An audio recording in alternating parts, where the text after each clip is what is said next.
በእውነት ነው የምላችሁ። በጣም ለብዙ ነገር ኖረን በጣም ብዙ ሰው አመስግኗችሁ አጨብጨቦላችሁ እግዚአብሔር ከስር ያለው ከሚል በኛ ማንም ሰው አንደርስታንድ አያርጋችሁ ካስፈለገ ለእግዚአብሔር ለሆነው ነገር ኖሮ ማለፍ ግን ክብር። አሳ ነባሪው ዮናስ ሲገናኙ አፉን ከፍቶ ዋጡ። ዮኒስ ገባ፣ ውስጥ ገብቶ ቁጭ አለ። ምዕራፍ 2 ዮናስ በአሳ ነባሪው ሆድ ውስጥ የጸለየው ጸሎት ለአንዲት ነገር እግዚአብሔር ፈልጎን አንዲትን ነገር በእኛ ለማስተላለፍ ፈልጎ ለብዙ ነገር እየኖርን እድሜያችን እንዳያልቅ። አንተ አሁን ሰዎች ምንድነው የሚሉት? አሳ ነባሪ ሲውጠው አምላኩ ቀጣው ነው የሚሉት፣ እየመለሰው ነው አይሉ። እግዚአብሔር ሆይ ማረን እያሉ ሲጮሁ ወሬው ንጉሱ ጋር ደረሰ። ብትነግዱ ብትሰሩ በተለያየ መንገድ ህይወታችሁ ውስጥ ብዙ ነገር ቢያልፍም መጨረሻው አልቲሜትሊ ግን እግዚአብሔር በእናንተ ያቀደውን ያንን ያከናው። እውነቴን ነው የምነግራችሁ። እግዚአብሔር ለጠራችሁ ነገር ኖሮ መሞት ክብር። ልጅ እንብላ ብለው አንደኛዋ ልጇን እሺ ብላ በሉ። በስማ የድሮሶ ከባ እንዴ። ምናልባት ስናነባው አብረን አስተውላችሁ ከሆነ እግዚአብሔር ቃል ለሁለተኛ ጊዜ ወደ ዮናስ መጣ የሚላል። ስለዚህ ለመጀመሪያ ጊዜ መጥቶለት ነበር ማለት ነው። ለሁለተኛ ጊዜ መጣ ካለ ለመጀመሪያ ጊዜ ደግሞ መጥቶለት ነበር ማለት ነው። እሱን እናንተ ወደ ኋላ መለስ ብላችሁ ማንበብ ትችላላችሁ። ምዕራፍ 1 አካባቢ ላይ እግዚአብሔር ምዕራፍ 1 ቁጥር 1 ጀምሮ ዮናስ ስለማንነቱ ስለራሱ ከተናገረ በኋላ እግዚአብሔር በምን አይነት መንገድ ለዮናስ እንደተናገረው እዛ ምዕራፍ 1 ላይ አለ። ከዛ ምዕራፍ 2 ዮናስ ምዕራፍ 1 ላይ ለሰማው ድምፅ ባለመታዘዙ ምክንያት ምዕራፍ 2 ላይ እንደገና ያለፈው ህይወት አለ። ከዛ ምዕራፍ 3 ላይ የእግዚአብሔር ቃል ለሁለተኛ ጊዜ ወደ ዮናስ መጣ ይላል። ጌታ የተባረከ ይሁን። ይሄ ነብይ አይ ቲንክ በጣም በብዙዎቻችሁ ዘንድ የሚታወቅ ነብይ ነው። በብሉይ ኪዳን መጽሐፍ ላይ በጣም እንደዚህ አይነት መንገድ የሚያልፉ ብዙ ነቢያት የሉንም አይደል? በጣም በተለየ አይነት መንገድ ውስጥ እግዚአብሔር የዮናስን ፈቃድ፣ የዮናስን መንገድ፣ የዮናስን ህይወት እግዚአብሔር ተጭኖ ፈቃዱን እንዴት አድርጎ እንደሚፈጽም ነው የምናነበው በዚህ 4 ምዕራፍ ውስጥ በነብዩ ህይወትና አገልግሎት። እንግዲህ ምናልባት ረዘም ያለ ዘመን ያገለገለው ሰሜን እስራኤል ይባላል። ይሄ ነብይ ያገለገለበት ቦታ ሰሜን እስራኤል ይባላል። ይሄ ነብይ ያገለገለበት ዘመን ላይ ደቡብ እስራኤል ተብሎ የሚጠራው አካባቢ ወይንም ሁለቱ የእስራኤል ነገድ ይሁዳ ተብሎ ነው የሚጠሩት። ደቡብ እስራኤል አካባቢ እነ አሞጽ ነበር የሚያገለግሉት። ይሄኛው ደግሞ ሰሜን እስራኤል ወይንም 10 ነገድ ያለበት አገር ላይ ሰፋ የሚለው የእስራኤል ክልል ላይ ነው ያገለግል የነበረውና ይሄ ነብይ እግዚአብሔር አስነስቶት እንዲያገለግል ሲያደርገው ኤልሳ አገልግሎት እንደጨረሰ ወዲያው አካባቢ ነው ዮናስን ደግሞ እግዚአብሔር በሕዝቡ መካከል ያስነሳው። የሁለተኛ ነገሥት ምዕራፍ 12ን ምዕራፍ 13ን ምዕራፍ 14ን ማንበብ ትችላላችሁ። በተለይ ምዕራፍ 14 ቁጥር 25 ላይ እግዚአብሔር በዮናስ በኩል እንደተናገረና የተናገረውም ቃል በዳግማዊ ኢዮርብዓም ዘመን እንደተፈጸመ ትንቢት ታገኛላችሁ። ምዕራፍ 13 ላይ ኤልሳ ይሞታል። ምዕራፍ 14 ላይ ይሄ አገልጋይ አገልግሎቱን ተክቶ ይመጣል ማለት ነው። ስለዚህ በሰሜን እስራኤል የተነሳ በጣም ታላቅ የሚባል ነብይ ነው። በሰባተኛው ዓመተ ዓለም ገደማ አካባቢ ያገለገለ ሰው ነው። ይህ መጽሐፍ ራሱ 760 አካባቢ ነው የተጻፈው። 760 ዓመተ ዓለም ገደማ ማለት ነው የተጻፈው እና ይሄ አገልጋይ ካገለገለ በኋላ እግር በእግር በዚህ አገልጋይ ተተክቶ የተነሳው ደግሞ ነብዩ ሆሴዕ ነው። ሆሴዕም የዚሁ የሰሜን እስራኤል አካባቢ ተወልዶ ያደገ አይነት ነብይ ነው። በጣም የሚገርማችሁ ሰሜን እስራኤል በጣም ብዙ ነቢያት ተነስተዋል። የነ ኤልያስ የነ ኤልሳ አይነት በጣም ትልልቅ ነቢያት ተነስተዋል። እዛው ተወልደው አድገው መጽሐፍ የጻፉት ግን ሁለቱ ብቻ ናቸው። ይሄኛውና ሆሴዕ ማለት ነው። ሁለቱ ብቻ ናቸው በሰሜን እስራኤል ተወልደው ያደጉ ነቢያት በስማቸው መጽሐፍ ያላቸው። እና ዮናስን እግዚአብሔር ተነሳ አለው። አቤት አለ። እንግዲህ ያው ልልክ ነው አለ። ወዴት ነው የምትልከኝ ሲለው ወደ ነነዌ ነው የምልክህ አለው። ነነዌ ክፋቷ፣ አመጿ፣ በደሏ፣ ኃጢአቷ በእኔ ዘንድ ደርሷልና ተነስተ ወደ ነነዌ ሂድ። ወደ አሶር ማለት ነው። ነነዌ ማለት የአሶራውያን ዋና መቀመጫ ከተማ ናት። አሶራውያን እጅግ በጣም ጨካኝ ናቸው። የምታስታውሱ ከሆነ ዮናስ የኖረበትን አገር ማርከው የወሰዱት አሶራውያን ናቸው። ባቢሎን የወሰደው ወይንም እነ ዳንኤልና እነ ሕዝቅኤል የነበሩበትን የወሰደው ይሁዳን ነው። ይሁዳን የወሰደው እነዚህን መጥተው ያጠፏቸው አሶራውያን ናቸው። አሶር በጣም በጣም ጨካኝ ነው እና እግዚአብሔር ተነሳ አለውና ወደ አሶር ነው መልእክህ አለው። የአሶር ዋና ከተማ ወደ ነነዌ ትሄድና እግዚአብሔር ከተማይቱን ሊያጠፋት ነው ብለ በከተማይቱ መካከል ቁምና ጩህ ሲለው መቼስ ዮናስን በጣም በደለኛ ለማድረግ አንሞክርም። በእውነት ነው የምላችሁ። ምን ያህሎቻችንን እግዚአብሔር እንደዚህ አይነት ነገር ቢናገረን ሄደን እንደምንጮህ እርግጠኛ አይደለሁም። እንኳን ነነዌ ይቅርና ቸርች መተው ጩህ ቢለን ምን ያህሎቻችን እንደምንጮህ እርግጠኛ አይደለሁም። እና ሂድና ወደ ነነዌ ሂድ አለው። ከተማይቱ በጣም ትልቅ ናት። የ3 ቀን መንገድ ያክል ታክላለች ይላል። ክሮስ ለማድረግ 3 ቀን በጣም ትልቅ ነው ማለት ነው። 3 ቀን ማለት እኮ ከአዲስ አበባ በላይ ነው። ክሮስ ለማድረግ 3 ቀን ነው። በጣም ግዙፍ ነው። እና ሂድና ለከተማይቱ መሃሏ ላይ ገብተህ ጩህ፣ እግዚአብሔር ከተማይቱን ያጠፋታል በል ብሎ እግዚአብሔር ሲናገረው ዮናስ ብድግ አለ። ዮናስም የሚል ቃል አለ አይደል? ከእግዚአብሔር ፊት ኮበለለ የሚል ቃል አለ። ከእግዚአብሔር ፊት አይኮበለልም። እሱ ያሰበውን ነው የጻፈው እንጂ ወዴት ትሄዳለህ? እግዚአብሔር በሁሉ ቦታ ነው ያለው። ከእግዚአብሔር ፊት ዮናስ ተነስቶ ኮበለለ። ዮናስ የኖረው ለገሊላ አቅራቢያ የሆነች ወደ 4 ኪሎ ሜትር አካባቢ አቅራቢያ የሆነች ከተማ ላይ ነው የኖረው። ናዝሬት ለሚባለው ኢየሱስ ለተወለደበት ሀገር በጣም ቅርብ ነውና ከናዝሬት መልካም ነገር ይወጣልን የሚል ሰምታችሁ ታውቃላችሁ? እንደዚህ አይነት ጥቅስ ፈሪሳውያን ናቸው ባይዘው የሚሉት፣ ግን ወጥቶ ያውቃል። ዮናስም ወጥቷል። ከኢየሱስም በፊት ዮናስም ወጥቷል። ግን ፈሪሳውያን ነበሩ የሚሉት ከናዝሬት መልካም ነገር ይወጣል እንዴ? ከገሊላ ደህና ነገር አይገኝም ይላሉ። ዮናስ የዛ አካባቢ ነዋሪ ነውና ተነስና ሂድ ሲለው እግዚአብሔር እየላከ ያለው በሰሜን ምስራቅ በኩል 800 ኪሎ ሜትር ነው ሂድ የሚለው። ዮናስ ከሚነሳበት ከገሊላ እስከ ነነዌ 800 ኪሎ ሜትር ነው አቋርጠ ሂድ የሚለው። ዮናስ ብድግ አለና ይላል ወደ ተርሴስ አይደለም የሚለው። ተርሴስ ማለት ዘንድሮ ስፔን ማለት ነው። ባይዘው ወደ ስፔን በፍጹም አለ እኔ ተነስቼ ነነዌ ሄጄ እዛ ጨካኝ ነገስታትና እንደገና ሀገራችንን ለማጥፋት የሚታገሉት መሃል ገብቼ እግዚአብሔር ሊያጠፋችሁ ነው ንስሐ ግቡ አልልም። ከፈለገ እግዚአብሔር ሌላ ሰው ይላክ ብሎ ወደ ተርሴስ ለመርከበኞች ገንዘብ ከፍሎ ሜዲትራኒያን ባህር ላይ ገባ። ወደ ስፔን ለመሄድ ሜዲትራኒያን ባህር ላይ ተሳፈረ። ሜዲትራኒያን ባህር ደግሞ ጂኦግራፊካሊ በአቀማመጡ ራሱ ነውጠኛ ነው። እንኳን እግዚአብሔር ነውጥ ልኮበት በጣም ብዙ የኛ ሀገር እኮ በጣም ብዙ ሰው እኮ ወደ ተለያዩ ሀገራት ለማቋረጥ በመርከብ ተነስቶ ሲሄድ እኮ የሚያልቀው እኮ ሜዲትራኒያን ነው። የማይተረፍበት እኮ ባህር ነው።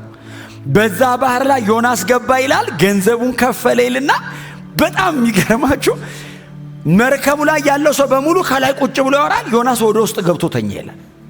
መጽሐፍ እንደዚህ ይላል፣ ዮናስም ጥልቅ እንቅልፍ ያዘው ይላል። በጣም እኮ ሰው ከባድ ነው። ከእግዚአብሔር ሸሽቶ በደንብ ይተኛል። ክብር ለኢየሱስ ይሁን። ጥልቅ እንቅልፍ ያዘው ይላል። ዮናስ በተኛበት እግዚአብሔር ይላል አይደል? እግዚአብሔርም በባህሩ ላይ ማዕበልን ላከ የሚል ቃል አለ። አስነሳ ብቻ አይደለም ባይዘው ላከ ይላል። እግዚአብሔር እንግዲህ ከመዝገቡ ማለት ነው። ማዕበል የሚባል ላከ። ባህሩ ከአቅሙ በላይ ሲናወጥ መርከበኞቹ ናቹራል ነገር ነው አይደለም ያሉት። በምን ምክንያት ነው የመጣብን ያሉት። ይሄማ የተፈጥሮ አደጋ ነው አይደለም። ገብቷቸዋል። የሆነ ነገር አለ አሉና ማዕበሉ በጣም ሲበረታ ይዘው ወደ ስፔን ለንግድ የሚጓዙ ናቸው ማለት ነው። ይዘው የሚሄዱትን ዕቃዎቻቸውን በሙሉ ወደ ባህር መጣል ጀመሩ። ቀለል እንዲል እንዳንገለበጥ ብለው ይሄንንም ቢያደርጉ እነሱ መውደቅ ቀራቸው። ዕቃው በሙሉ ወረደ። ማዕበሉ አላቆመም። የመርከቡ መሪ ተነስቶ መጣ። ምዕራፍ 1 ነው። የመርከቡ መሪ ተነስቶ መጣና ዮናስ ተኝቷል፣ እነሱ ይሰቃያሉ። በጣም እኮ ነው የሚገርመው። ተነስ እንጂ አለው። አቤት አለው። መርከቡ ወረ ሊሰባበር ነው፣ ልናልቅ ነው፣ አንተም ከኛ ጋር አብረህ መሞት ነው አለው። ሰውየው አይሞትም። በርግጥ ተሰብሮ እንትን ውስጥ ቢገባ ማሳነባሪ አለ የሚያቆየው አለና ተነሳለው። ከዛ ተነሳ ዮናስ። ለምንድን የቀሰቀስከኝ እንዳልሞት ነው ወይ ሲሉ አይደለም ዕጣ ልንጣጣል ነው አለው። ምንድን ነው የምንጣጣለው? በማ ምክንያት እንደመጣብን ለማወቅ። እንደው እኮ ይገርማቸዋል እኮ መለኮቱ እኮ ህይወታችሁን ኢንፍሉዌንስ ያደረገው በጣም ኖርማል በሚመስል መንገድ ሁሉ ነው የሚያገኛችሁ። ዕጣ እንጣጣላሉ። ተጣጣሉ። ሲጣጣሉ ዮናስ ላይ ወደቀ። እማያውቁት እሱ ነው እንግዳ። አንተ ላይ ወደቀ አሉት። አዎ። ይሄ ሁሉ ነገር የመጣብን ባንተ ምክንያት ነው ሲሉት አዎ አለ። ይሄን ሁሉ ንብረት ካከሰረ በኋላ አዎ አለ። ማነህ? ስራህ ምንድን ነው? ወዴትስ ነው የምትሄደው አሉት። እኔ ስሜ ዮናስ ይባላል አላቸው። እሺ ሰማይና ምድርን የፈጠረ እግዚአብሔርን አመልካለሁ አለ ስራዬ እና ከእግዚአብሔር እየኮበለልኩ ነው አለ። ያንተ አምላክ ነው አንተን ፍለጋኛን የሚበጠብጠን። ጎናቸርቱን መስመር ላይ ግባ ብዙ ነገር እንዳታበላሽ በሉት። በእናንተ ምክንያት ሰው ብዙ ነገር እንዳይጥል።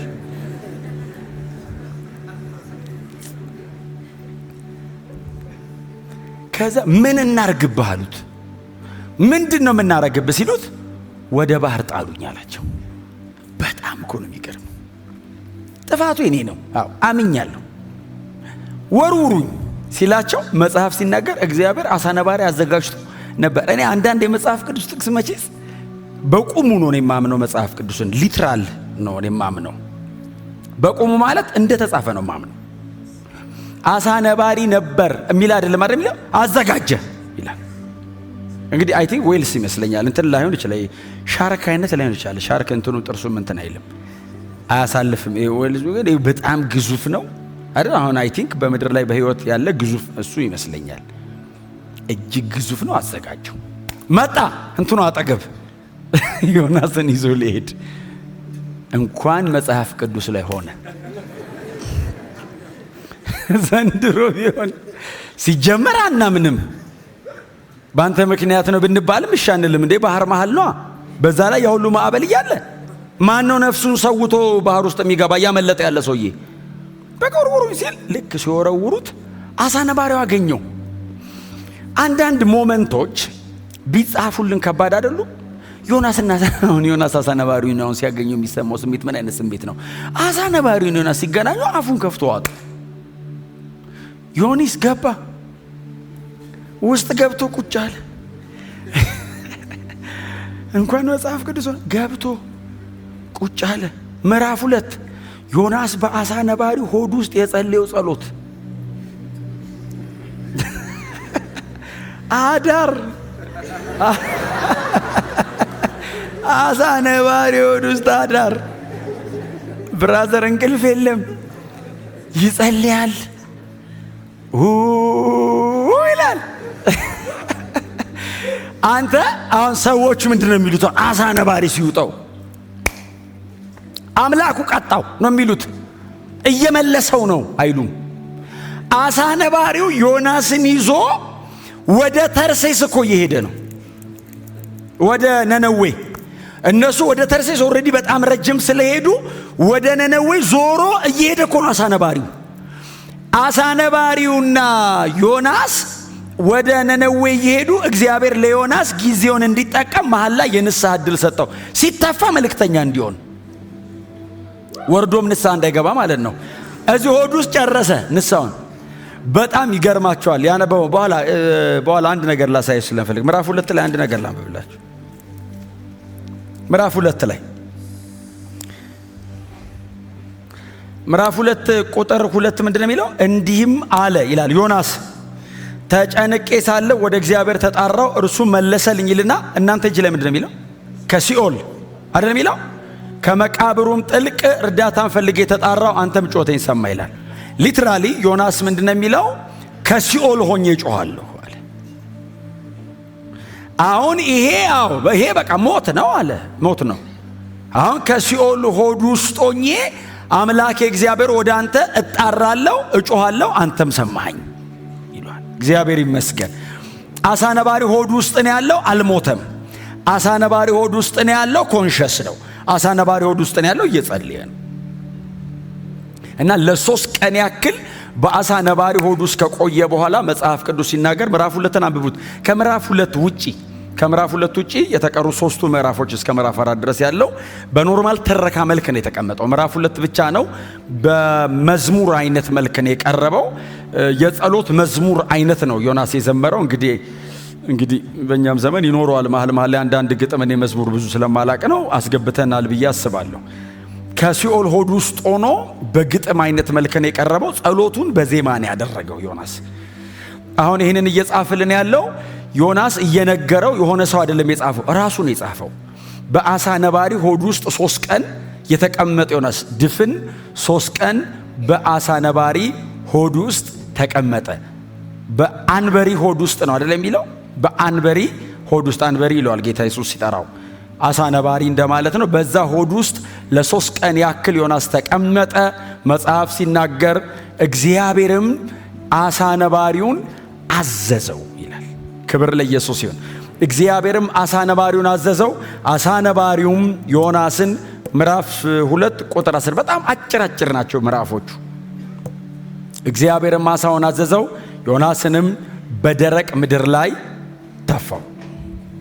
ልክ ዮናስን ሲተፋው የእግዚአብሔር ቃል ለሁለተኛ ጊዜ ወደ ዮናስ እንዲህ ሲል መጣ። ክብር ለኢየሱስ ይሁን። ወደ ነነዌ ሂድ አለው። የመጀመሪያው አልሄድም ማለቱ አሳ ነባሪ ሆድ ውስጥ አስገብቶታል። ስለዚህ ዮናስ አሁን ሰከንድ ቻንስ የሚባል ሌላ ነገር እያሰበ አይደለም። ወደ ነነዌ ከተማ እሄዳለሁ፣ እግዚአብሔር የምትለኝም በሙሉ እናገራለሁ ሲለው፣ ወደ ነነዌ ከተማ ሂድ፣ እኔ የምልህን ተናገር፣ ከተማይቱ ልጠፋ ነው፣ ምድሪቱ ልጠፋ ነው በላቸዋለሁ። የብሉይ ኪዳን አገልግሎት በጣም ከባድ ነው። እግዚአብሔርም ይሄን ተናግሮ በየደቂቃው ላይኖር ይችላል፣ አጠገብ ላይመጣልህ ይችላል። በጠራው ቁጥር አቤት ቅድም ያልኩን አስታወስክ ላይልህ ይችላል። አሁን መንፈስ ቅዱስ በእኛ ስላለ ነው እንደሱ አይነት ልምምድ ያለን እንጂ በቀደመው ኪዳን አንዴ ይናገራል። ሄደህ ከተናገርክ በኋላ ነው ቀጥሎ የምትገናኙት። እምቢ ብሎ ደግሞ ካስቸገረ አሳ ነባሪ ያዘጋጅለታል፣ ይዋጣል፣ እዛ ውስጥ ሆኖ ሲጮህ ይሰማዋል። ከዛ ከተተፋ በኋላ ነው የሚያገኘህ። አሁን እነዚህ 4 ምዕራፎች እኮ 30 እና 40 ዓመታት ናቸው። 40 ዓመት ተጨምቆ ነው 4 ምዕራፍ ይወጣው። ለአንድ መልእክት ነው እግዚአብሔር 40 ዓመት ሙሉ ሰብስቦ ዮናስን ይዞ ኮንሱም እያረገበት ያለው። 40ውን ዓመት እግዚአብሔር እየወሰደው ያለው እዚች ምዕራፍ 3 ላይ ላለች ለአንድ መልእክት ነው። ከተማይቱ ትገለበጣለች፣ ንስሐ ግቡ ለማለት ብቻ። እቺን እንዲልለት ነው እግዚአብሔር ኢንፍሉዌንስ የሚያደርገው ሰውየውን። እቺን አልልም ሲል እግዚአብሔር ማዕበል ያስነሳል። እቺን አልልም ሲል የዮናስን ዕድሜ እግዚአብሔር የወሰደው እቺን እንዲልለት ነው። እግዚአብሔር ለምን እንደሚፈልገን እንድናውቅ ይርዳን። እግዚአብሔር ብርሃን ይስጠን። ለአንዲት ነገር እግዚአብሔር ፈልጎን አንዲትን ነገር በእኛ ለማስተላለፍ ፈልጎ ለብዙ ነገር እየኖርን ዕድሜያችን እንዳያልቅ። ይህን ሰውዬ እግዚአብሔር ለምንድን ነው የጠራው? ሂድና በነነዌ ጥፋት አለበል። ከዚህ ውጪ የዮናስን አገልግሎት በዚህ መጽሐፍ ላይ አታገኙም። እቺ ናት የተፈለገበት። በጣም የጌታ ኢየሱስ ክርስቶስ ታይፖሎጂ ነው አይደል? ዮናስ ሊትራሊ ቀጥታ ማለት ነው። ቀጥታ የኢየሱስ ክርስቶስ ታይፖሎጂ ነው። ጌታ ኢየሱስም ቀጥታ በስም ሜንሽን አድርጎ የኔ ምልክት የሱ ነው ብሎ ተናግሯል። ከሱ ውጪ የሚሰጥ ምልክት የለም። እንደውም አለ የመጨረሻ ምልክት የነብዩ ዮናስ ነው አለ ኢየሱስ። አይደንቲካሊ እግዚአብሔር በዮናስ ሕይወት ላይ ያደረጋትን ኢየሱስ ሕይወት ላይ ደግሞታል። ወይንም በኢየሱስ ለሚያደርገው የዮናስ ጥላ ነው። እግዚአብሔር በዘላለም መንግስት ውስጥ ሊያከናውን ያለውን በአንዲት መስመር በኩል በዮናስ ሊያደርግ። በእውነት ነው የምላችሁ፣ በጣም ለብዙ ነገር ኖረን በጣም ብዙ ሰው አመስግኗችሁ አጨብጨቦላችሁ እግዚአብሔር ከስር ያለው ከሚል በእኛ ማንም ሰው አንደርስታንድ አያርጋችሁ ካስፈለገ ለእግዚአብሔር ለሆነው ነገር ኖሮ ማለፍ ግን ክብር ነው። እግዚአብሔር ደስ ካለው በእኔ ለዛ ነው ቸርች የተገናኘ ነው። ሌላ ነገር ልነግራችሁ አይደለም። መቼስ እዚህ የተሰበሰበ ነው። እቺን ነው የምናወራው። ክብር ለኢየሱስ ይሁን። ብትነግዱ ብትሰሩ በተለያየ መንገድ ህይወታችሁ ውስጥ ብዙ ነገር ቢያልፍም መጨረሻው አልቲሜትሊ ግን እግዚአብሔር በእናንተ ያቀደውን ያንን ያከናው። እውነቴን ነው የምነግራችሁ። እግዚአብሔር ለጠራችሁ ነገር ኖሮ መሞት ክብር ነው። ከዚህ የሚበልጥ ክብር ለክርስቲያን የለውም። መንፈሳዊ መሆን ነው የመጨረሻ ክብር ለኛ።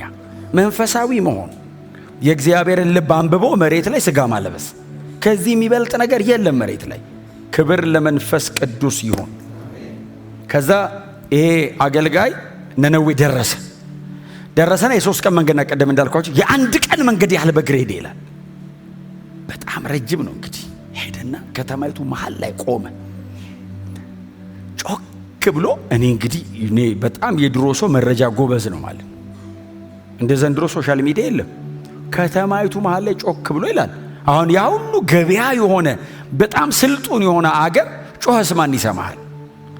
ቀጥ ብሎ ቆመና ጮኸ፣ ነነዌ በ40 ቀን ትገለበጣለች አለ። 40 ቀን ያላችሁ ታልቃላችሁ፣ እግዚአብሔር ከተማይቱን ሊያጠፋት ነው ብሎ ሲናገር እቺ ናት መልእክቱ። እግዚአብሔር ይሄን ነው በልልኝ ያለው። መጽሐፍ ሲናገር የከተማው ሕዝብ ሁሉ አይደለም ይለው፣ የከተማው ሕዝብ ሁሉ ማቅ ለበሰ፣ መሬት ላይ ተቀመጠ፣ ማልቀስ ጀመረ። እግዚአብሔር ሆይ ማረን እያሉ ሲጮሁ ወሬው ንጉሱ ጋር ደረሰ። ቤተ መንግስት ወሬው ደረሰ። ምን ሆናችሁ ነው አለ ንጉስ። አገሩን ይመራል ንጉሱ። ምን ሆናችሁ ነው ሲል እንዴ አገር በሙሉ በሰላም ቁጭ ባለበት ማቅ የምትለብሱት፣ አገር በሙሉ የሚያለቅሰው፣ ገበያ ላይ ያለው ምግብ በሙሉ ተበላሸ፣ እነሱ እየጾሙ እንዴ ምን ተፈጠረ ሲላቸው እግዚአብሔር። የትኛው እግዚአብሔር? እሱ እኮ አሦራዊ ነው፣ የሚያውቀው ሞሎክና ካሞሽን ነው። ያህዌ እኮ የዕብራውያን ነው፣ የእስራኤላዊ አምላክ ነው። ያ ያህዌ መልእክተኛ ላከ ወደኛ። ዮናስ የሚባል ነቢይ ምን አለ? ነነዌ በ40 ቀን ትጠፋለች አለን። እቺ ነነዌ መጽሐፍ ሲናገር ንጉሥና መኳንንቶቹ አዋጅ አወጁ ይላል። ከዚህ ቀን ጀምሮ ሰው አይደለም ያሉት፣ እንስሳ እንዳይበላ አሉ። እኔ አለማብላት እንስሳ እንዳይበላ እኮ ማለት መጋቢው ነው የምነግርህ። ሄደ በሬና ከብትህን በግህን እንዳትመግብ እና ወደ ጋጥ እንዳታወጣ፣ እዛው በረታቸው ውስጥ ይቀመጡ፣ እንዳታቀርብ። ለምን? ይጹሙ። እንስሳ ይጹም አለና ይጹሙ ብቻ አይደለም እንስሶቹ ማቅ ይልበሱ አለ። ሰው ማቅ ይለብሳል። ማቅ ባይዘው እንደዚህ አባራ መበተን ብቻ አይደለም፣ ማቅ ልብስ ነው። ከልብሳቸው ውስጥ የሚያረጉት ነው። ሐዘን፣ የጠለቀ ሐዘን ሲኖር ማቅ። ትዝ ይላችኋል ነቢዩ ኤልሳ ትንቢት የተናገረበት ነገ በሳማሪያ ይሄን ያህል ሰቀል በይሄን ያህል ዋጋ ይሸጣል ያለበት ቀን። የዛን ቀን ትዝ ይላችኋል። በጣም ከባድ ነው። አንድ ጥቅስ ልንገራችሁ። በጣም ከባድ ነው። እንደሱ አይነት ጥቅስ አንዴ ይመስለኛል የተፈጸመው። 2 እናቶች ቁጭ ብለው ልጆቻቸውን ስለ መብላት ያወሩበት። እኔ መብላት ምናምን ሳይሆን ማሰብ አይደለም። እንዲህ ነገሩ ራሱ ምንድን ነው እንጂ የሚያስብ ራሱ ካገኘ እኮ እጅጭነ ማስወጣት ነው፣ አጋንንት ካልሆነ። ልጆቻቸውን የሚበሉበት ባይዘው ዘዳግም 28 ላይ ያለ እርግማን ነው። አምላክን እግዚአብሔርን እምቢ ባልክ ጊዜ የወገብን ፍሬ ትበላለህ የሚል እርግማን አለ። እርግማን ነው ባይዘው። እስራኤል አምጻ እግዚአብሔርን እምቢ ብላ በዓልን ስታመልክ ነው ያ እርግማን ይድር። ልጅ እንብላ ብለው አንደኛዋ ልጇን እሺ ብላ በሉ። በስማ ይድሮሶ ከባ እንዴ ልጇን በላችልና ከዛስ በሚቀጥለው ቀን ደግሞ የዛችኛዋን ሊበሉ ሲመጡ ያችኛዋስ ልጄን አልሰጥም አለች እና አራኔ በሞት ይሻለኛል ስትል ለክስ ንጉስ ጋር መጡና ቆሙ። ምንድነው አላቸው። ትላንትና የኔ ልጅ በላን አሉት ለንጉሱ። ከዛ ሲል ዛሬ የሷን ተስማምተን ነበረ፣ ልጄን አልሰጥም አለችኝ፣ እርዳኝ ስትለው ንጉስ ምንድነው ያላት? እግዚአብሔር ያልረዳሽን አላት። እኔ እንዴት ልረዳሽ እችላለሁ ብሎ ንጉስ ልብሱን ሲገልጥ ይላል ማቁ ከውስጥ ታየ ይላል። ማቅ ለብሷል። ታውቃለህ? he was the king I think የኢዮራም መሰለኝ ወይ ኢዮራም ወይ አካዚያስ ነው። ማቁ ታየ ይላል። ማቅ ይለብሳሉ። የነነዌው ንጉስ ያዘዘው እሱ ነው። እንስሳ እንኳን ሳይቀር ማቅ አልብሱልኝ አለ። ሁሉ ማቅ ለበሰ፣ በእግዚአብሔር ፊት ወደቀ፣ ንስሐ ገቡ። ስሙኝ መጽሐፍ ሲናገር እንደዚህ ይላል፣ እግዚአብሔርም ጸሎታቸውን ሰማ፣ እግዚአብሔርም ተለመናቸው፣ ሊያጠፋ ከነበረው ቁጣ እግዚአብሔር ተመለሰ ይላል። አሁን እናንተ አሜን ነው ያላችሁት። ዮናስ አሜን አላለም። ዮናስ እንደዚህ ያለው ድሮም አውቄው ነበር አለው። ድሮም እኔ ወደ ተርሴስ ሄድኩት ይሄን ጸባይን ስለማቅ ነው አለው። እኔን ታስብለኛለህ? አው ከዛ ሲንመለሱ ትምራለህ። ነነዌውን የሚማር ነው። ነነዌውን ይቅር ያለው ማን ነው? እግዚአብሔር። ካጠፋ የሚያጠፋው ማን ነው? ማጥፋት መማር እኮ አልሰጠውም። ተናግሬ እንዴት ዝም ትለኛለህ ነው። እንዴት ነነዌን ትምራታለህ ብሎ ዮናስ ሲል እግዚአብሔር ወደ ከተማይቱ ተራራ ላይ እንዲወጣ አደረገው። ተራራው ላይ ወጣ እና ቁጭ ሲል እግዚአብሔር አንዲት ምንድነው ቅል ነው አበቀለ ይላል። እና ቅሏ ወጣችና ጋረድ አደረገችው እና ከነበረው ከሐሩሩ መለስ አደረገችው። እፎ ያለ ከዛ እግዚአብሔር እኮ ያስተምረህ እንዲህ ዝም ብሎ እንዲህ ፕሪንሲፕል ይንገር እንጂ በኑሮ ካስተማረ ትላከ ይላል። ትሏ ቅሏን በላቻት ይላል። ታውቃለህ እንዲህ መጣ ተከትላ ሙልጭ አርጋ ስበላ ሐሩሩ ሲያቃጥለው አለ ምን እንዳለ ታውቃላችሁ? በሞት ይሻለኛል አለ። አንተ ሰው ፀሐይ ሲደበድቡ በሞት ይሻለኛል ይላል። ኧረ እኔስ በሞት ይሻለኛል መኖሬ ምን ጠቀመኝ ሲል እግዚአብሔር እንደዚህ አለው፣ ላልፈጠርከው አለው፣ ምንም ላላዋጣህበት ለዚች ቅል አንተ እንደዚህ ከተንገበገብክ አለው እኔ ለፈጠርኩት አለው። ቀጥሎ እንደዚህ አለው፣ ቀኝና ግራውን ለማያቅ ብዙ ሕፃናት ላሉበት ለነነዌ ከተማ እንዴት እኔ አላስብም አለው። ተመለስ ዮናስ አለው፣ ንስሐ ግባ ራስህ አለው። ማቴዎስ ወንጌል 12 ላይ እንሂድና አንድ ቃል ብቻ እናንብብና ማቴዎስ 12 ላይ ማቴዎስ 12:40 ላይ እንደዚህ ላይ ዮናስ በአሳ አንበሪ ሆድ ውስጥ 3 ቀንና 3 ሌሊት እንደቆየ እንዲሁ የሰው ልጅ 3 ቀንና 3 ሌሊት በምድር ሆድ ውስጥ ይቆያል። የነነዌ ሰዎች በፍርድ ዕለት ከዚህ ትውልድ ጋር ተነስተው ይፈርዱበታል። እነርሱ በዮናስ ስብከት ንስሐ ገብተዋልና እነሆ ከዮናስ የሚበልጥ እዚህ አለ። ታይፖሎጂ ቀጥታ ኢየሱስ አመጣው። ይሄ ዮናስ የሚባል ሰውዬን አሳ ነባሪ ሆድ ውስጥ አስገብቶ 3 ቀን ያቆየው እሱ በመቃብር 3 ቀን እንደሚቆይ ለማሳየት ነው። ኢትስ ሜሲያኒክ።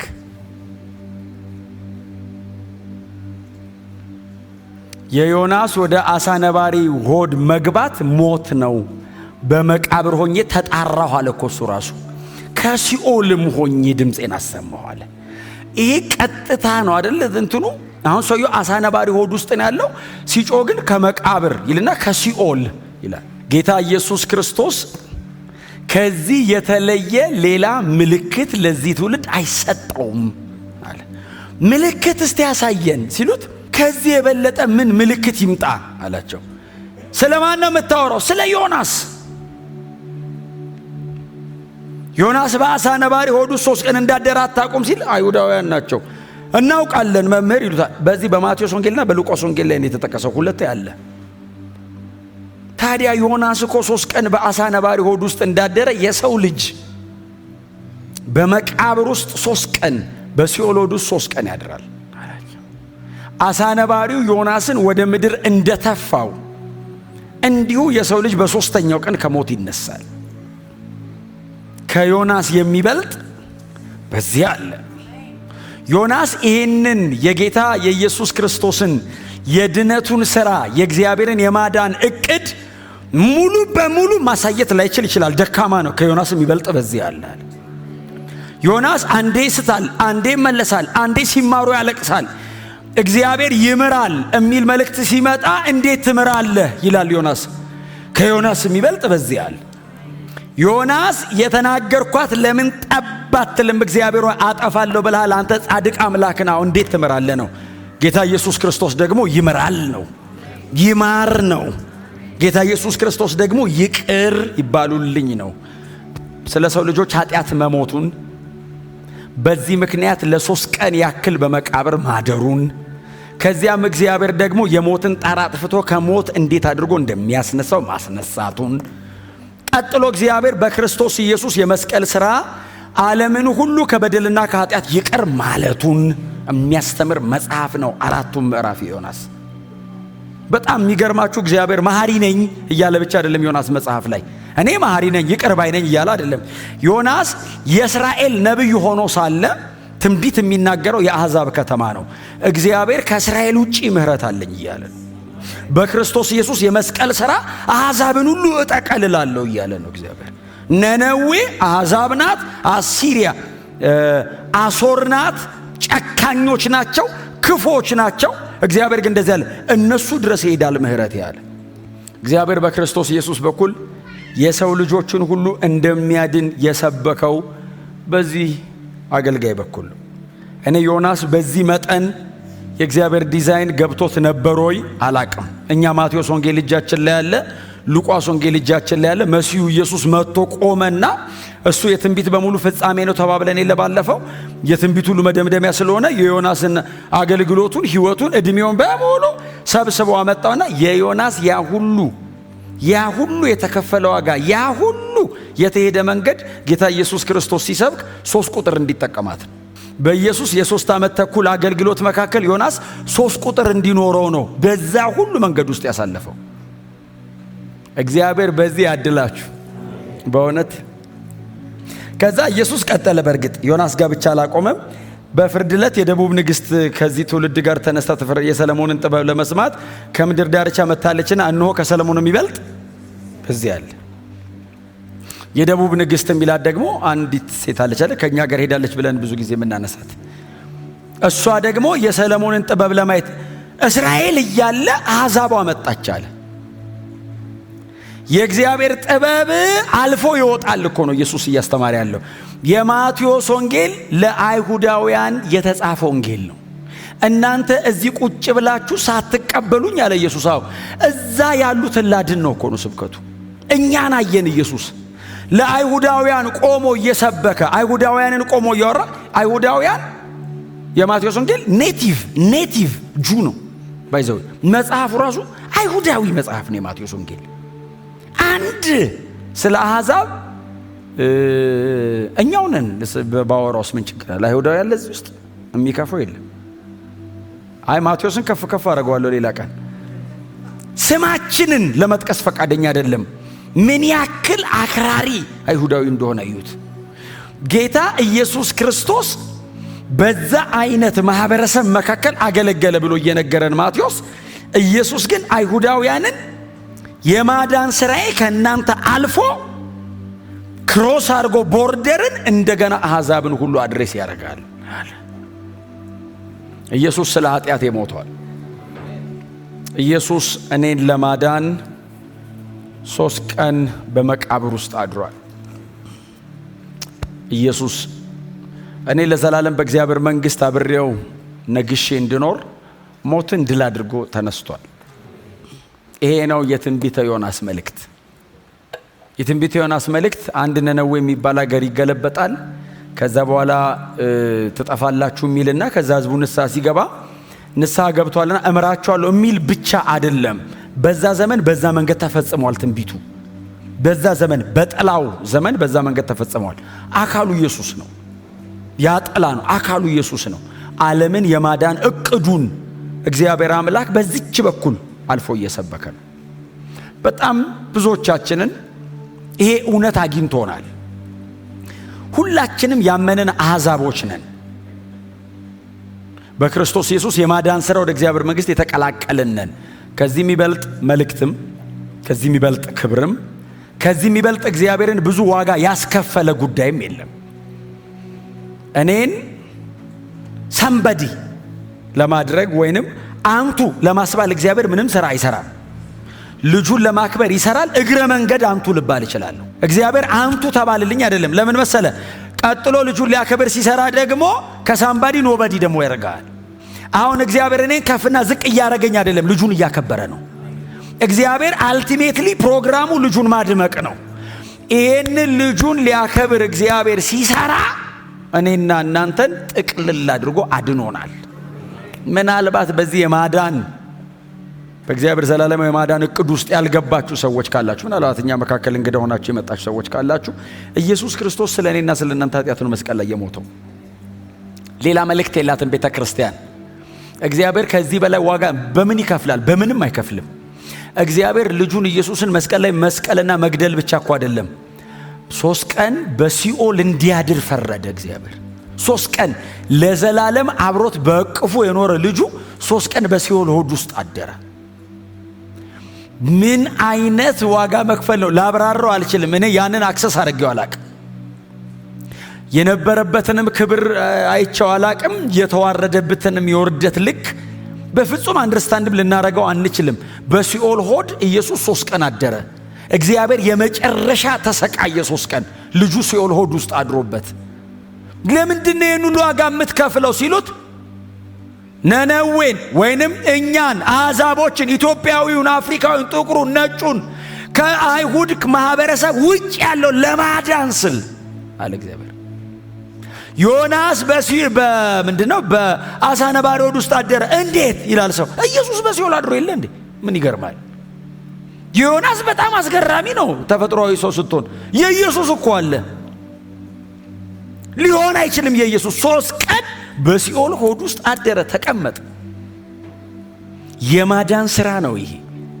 የእግዚአብሔር የመጨረሻ ግዙፉ ኢንቨስትመንት ይሄ ነው። ወንድሞቼና እህቶቼ እውነቴን እምላችሁ ስለምንም ነገር ተነግሮን ባይገባን ችግር የለውም። ወንጌል ግን እድል የለውም። የዘላለም ሕይወት ያለው እዚህ ላይ ነው። እኔ ብዙ ጊዜ ነው የምናገረው። እዚህም አብርሃም ተብዬ ባይገባኝ፣ ዮናስ ተብዬ ባይገባኝ፣ የከሌ ተብዬ ባይገባኝ ችግር የለውም። ኢየሱስ ተብዬ ኖርማል ከሆንኩኝ ግን እድል የለም። ኢየሱስ የመጨረሻ ነው። ከኢየሱስ ወዲያ አይመጣም። ክብር ለኢየሱስ ይሁን።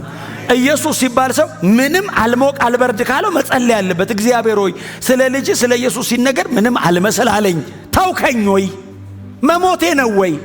በእውነት ነው የምላችሁ። እንደናንተ ያለ የለም ስትባሉ አረ ብዙ 1 ሚሊዮን 2 ሚሊዮን 10 ሚሊዮን 30 ሚሊዮን 9 ቢሊዮን አለ በሉ። የኢየሱስ አይነት ስትባሉ የለም። አያችሁ፣ አሁን ብዙ ጊዜ የምንጨነቀው በሱ አይደል እንዴ?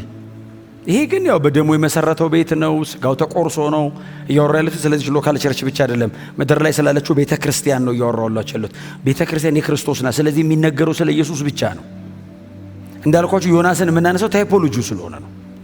እና እግዚአብሔር የማዳን እቅዱን ኢየሱስ ጋር እንዳልጀመረ እዛ እንደጀመረ እግዚአብሔር ሲናገር እንደነበረ የዛሬ 2000 ዓመት ኢየሱስ ከማርያም የተወለደ ቀን እንዳልተጀመረ በቀደመው ኪዳን የነበሩ አባቶቻችን ምናልባት ዛሬ ዮናስን ብቻ ስላነሳሁት ነው እንጂ እውነቴን ነው የምነግራችሁ። ወደፊት አንዳንዶቹን አነሳቸዋለሁ። በምንም አይነት መንገድ ከኢየሱስ ጋር የሚገናኝ የማይመስለን በሙሉ ስለ ኢየሱስ ብቻ ነው የሚያወራው። ጌታ ኢየሱስ ክርስቶስ ሉቃስ 24 ላይ መጽሐፍት ሁሉ ስለ እኔ ያወራሉ ያለው እውነቱን ነው። ከኢየሱስ ውጪ ስብከትም ምንም የላቸውም። ብሉይ ኪዳን ዮናስ በሉት፣ ሆሴ በሉት፣ ሌሎቹ ከስማቸው ጀምሮ የኖሩት ሕይወት፣ የወሰኑት ውሳኔ፣ እግዚአብሔር እንዴት ኢንፍሉዌንስ እንዳረጋቸው የአገልግሎታቸው መዝጊያ ኢየሱስ ጋር ነው። ክሮስ ጋር ነው የሚያልቅ። የእግዚአብሔርን መሲሐዊ የማዳን ፕሮግራም ሰብከው ተርከው ተንብየው ዘምረው የጨረሱት። ክብር ሁሉ ለጌታ ለኢየሱስ ይሁን። ስለዚህ ምናልባት እንግዳ ሆናችሁ የመጣችሁ ሰዎች ካላችሁ ለእናንተ ጥሪ ማድረግ ስለምፈልግ ማለት ነው። እግዚአብሔር አንድ ልጁን መስቀል ላይ ገሎ በሲኦል ሆድ ውስጥ ዮናስ 3 ቀን እንዳደረ ኢየሱስ ክርስቶስ አድሮ ኢየሱስ ከሞት ተነስቶ በአባቱ ቀኝ ተቀምጦ የዘላለም መንግስት ርስት ወራሾች እንድንሆን አድርጎናል። ሌላ ነገር ነገም ከነገ ወዲያም ይደርሳል። ይሄ ግን ዛሬ ነው። ምንም ነገር ነገ ይደርሳል። ስራ ነው ነገ ይደርሳል። ንግድ ነው ነገ ይደርሳል። ወዳጅ ምናምን ነገ ይደርሳል። ይሄ የዘላለም ሕይወት ነው። የዘላለም ሕይወት ዛሬ ነው። ክብር ለኢየሱስ ይሁን።